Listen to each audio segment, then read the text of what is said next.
markets starved for a catalyst as we await the next policy decisions. We have with us Julian Tarrobago of ATR Asset Management to chime in with his views.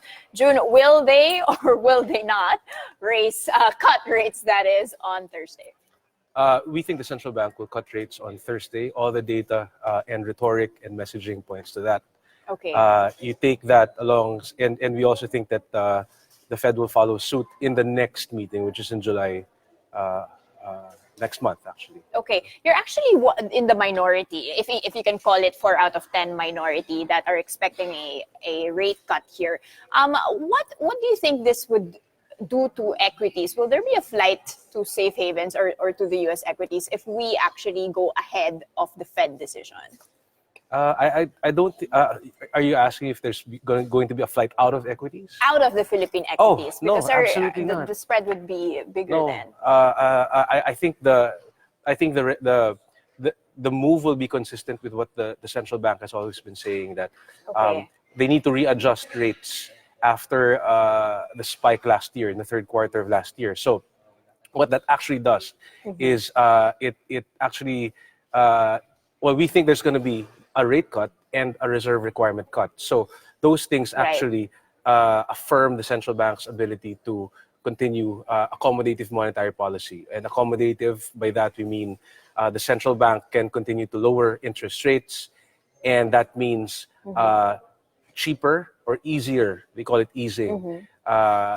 It's cheaper or easier for companies to actually grow their businesses. So what I think the market is underappreciating is the fact that this actually is one of the reasons why we think there is a clear path for growth for the Philippine economy. And what do I mean by that? Aside from already a strong consumption base for the economy, household incomes are going up, household spending is going up.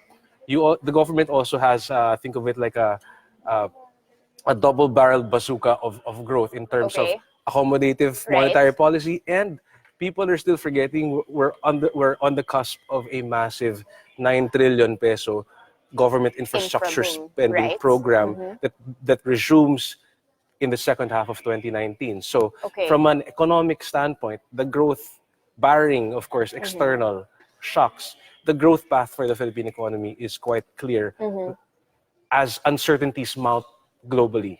And I talk about the trade war. So, but I mean, these cuts are of course on the table, and Governor Dioknoy said this is going to happen, but it's more the timing that is being questioned here, because inflation slightly higher than expected in the last sprint, and then again the US Fed saying they'll be holding off on those rate cuts. So you don't think that this will be premature, or that it might be too risky of them to make this decision ahead of the, let's say, the data speaking?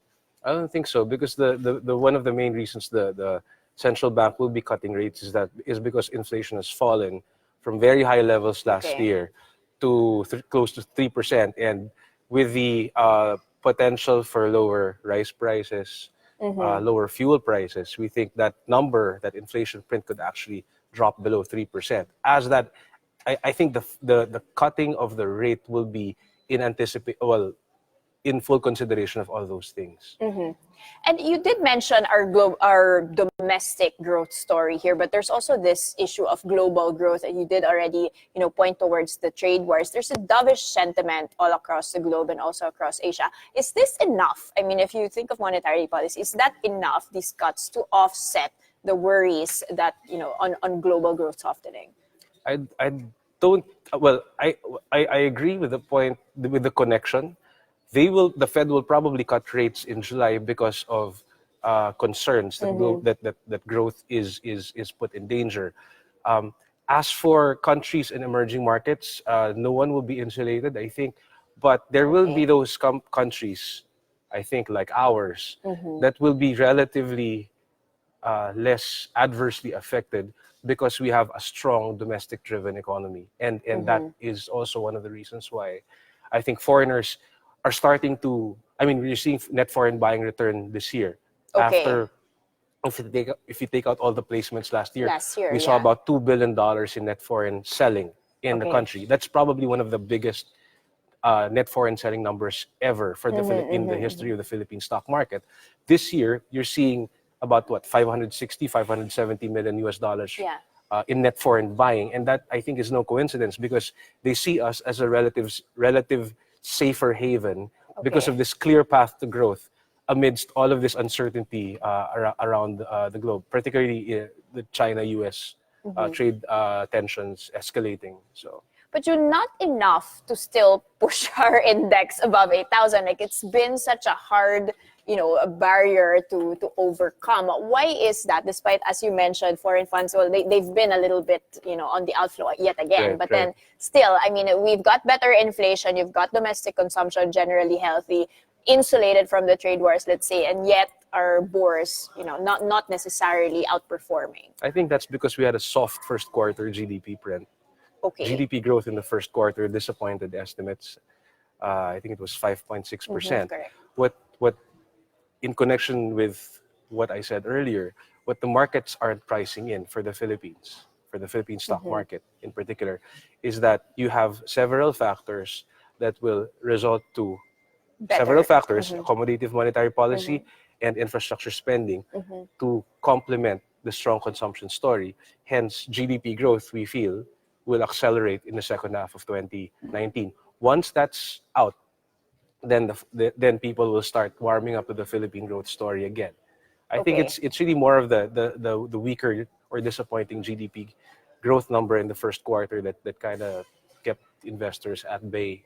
Okay. And do you see this with the latest, the BSP revised their outlook on several things on Friday, the current account deficit widest in 2 decades there, but they were also very positive on the FDIs. Do you see them as actually being able to meet the GDP targets, especially since the budget actually derailed a lot of the infra spending that they were planning in the first half? I think it's easier to meet the GDP targets now because the numbers have been downgraded by the street already. So I think at the start of the year, you had the consensus GDP growth number closer to 6.5%. That's been lowered. Some people are saying 6. Some people, I think a few are saying sub 6% in terms of GDP growth. But that said, for me, it doesn't matter because even if you have a soft second quarter number and economists adjust again lower, I'm fairly confident that the path to growth reacceleration in the second half is quite strong and will be very strong in certain sectors. Let's talk about your year-end call for the local bourse, though, because you've got the widest ever. It's some saying 7,800 and some 9,000. Yeah, Where are you in this range? Our base case is 8,500 and our best case is around 9,000. So you're talking about an upside of about 7 to 14%, if I remember correctly. That's because of those factors. The growth trajectory and path is clear. What's also important in terms of that thesis is the fact that you're seeing this economic growth flowing into the corporate earnings results. The first quarter numbers were quite decent, if I remember correctly. So you find it decent because some have said disappointing. Yes. The reported figure was 14% up. If you strip out all the extraordinaries, the non-recurring items, extraordinary gains or losses, you get a number closer to 9% core income growth for the first quarter.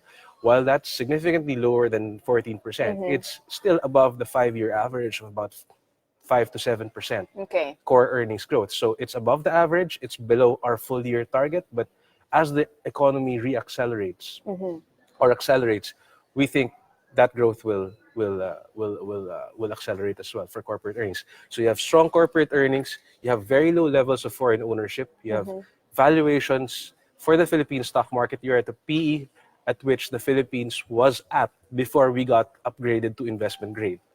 So these are factors that are very, very important. More importantly, I mean, if there's no bigger vote of confidence, I think it's the fact that the corporates, the companies in the market, the big companies, these are organizations who have these are companies which have great visibility in terms of domestic demand. They are actually increasing capital expenditures for the corporates, the major corporates over the last 2 years, or 3 years rather, is up by a whopping 77%. True. So free cash flows are going up. Even buybacks are going up. Corporate buybacks are actually, at least for those we track, are up 4x in 2018 So they have the compared money. to They have 200 the cash. only 200 million pesos in buybacks in 2015. Okay.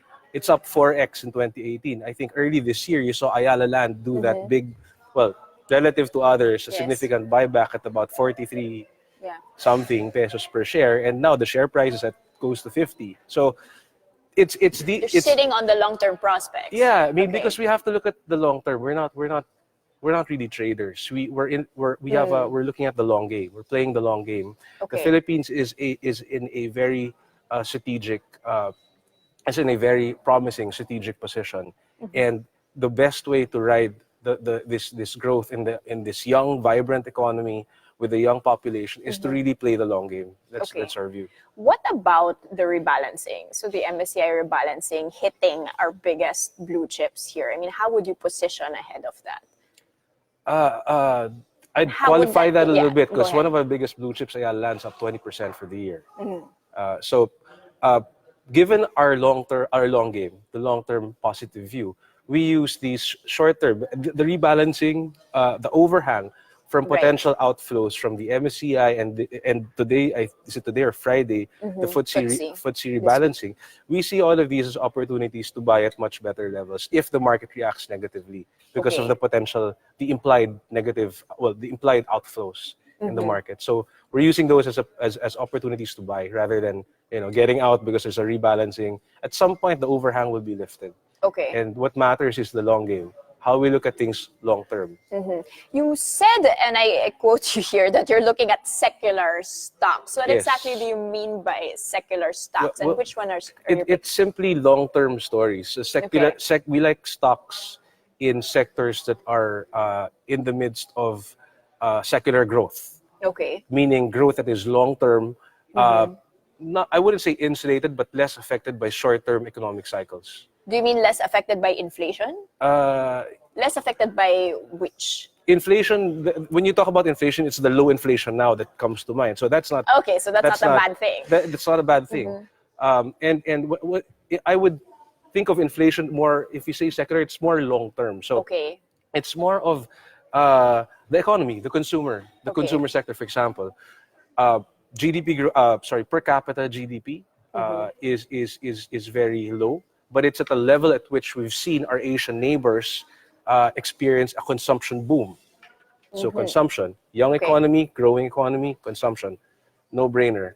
Another secular growth story is the infrastructure because of the massive amount of money that will be spent by the government and the private sector on infrastructure that will create communities, improve access to communities and and improve tourism, improve property prices, more importantly, create jobs. That will have a massive multiplier effect over the long term. So that's a secular growth story. Okay. Another one is globally, it's clean energy. People are moving from the traditional automobiles or cars to electric vehicles. Here, the renewable energy play is first gen, for example. Okay. V only, I think, pure renewable energy play. So it's all of these very promising or lucrative investment themes that complement or supplement a very strong economic growth path and clear growth path for the country that gives us the confidence to really just play the long game and just use these intermediate or short-term noise to really Position even position better, and yeah. yeah. Okay, so keep your fundamentals intact and don't be perturbed by these, let's say, outflows or downtrends. For the meantime, keep a long-term outlook. That's the Thank you so plan. much. Julian Tarrobago, ATR.